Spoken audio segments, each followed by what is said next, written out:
Some of your problems are being caused by who's in your boat. And number two, some of your problems are being fixed by who's in your boat. Amen. Your life is better because of them. Your marriage is improving not because of you, but because of them. You have a better concept of your self-worth because of them. You believe you can do it because of them, not because of you, because of them. And if you get rid of them, you'll find out that you're not as good as what you thought you were. Yep. Some of your success isn't even because of you, it's because of them. Amen. And if you eliminate them, you will go down. And if they would have killed Paul, everyone would have died. Who's in your boat? We hear it so often in church as pastors, and not just our church, every church in the United States. I'm sure they hear this all the time. Right. Well, I don't need that church. Anybody ever heard anybody say that? Yes. I don't need that church. And not just this church, but every church. I don't need that church. And as soon as they leave, everything falls apart. Yeah. They say, I don't need that leader. I don't need that mentor.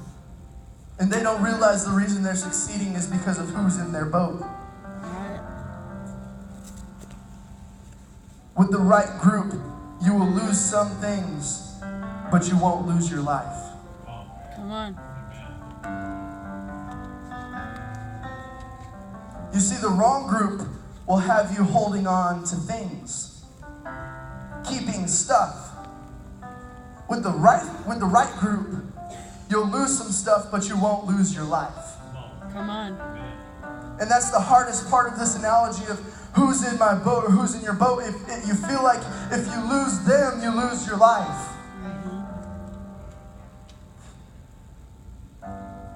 Well, if I get them out of my boat, I'm not going to have any fun anymore.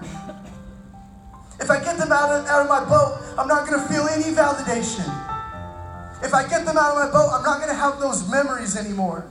And so you hold on to them, but you're really holding on to stuff. And you feel like if I lose them, I'll lose my life.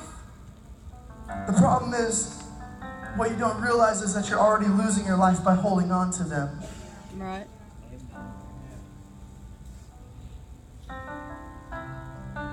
And when you let go of them, you actually find a life.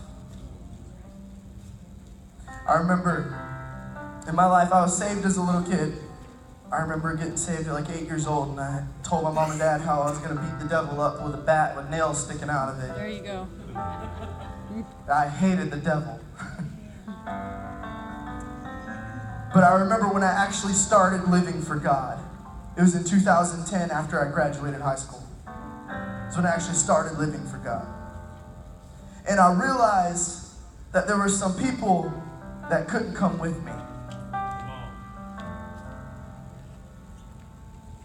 And I knew it. I knew there were some people that couldn't come with me.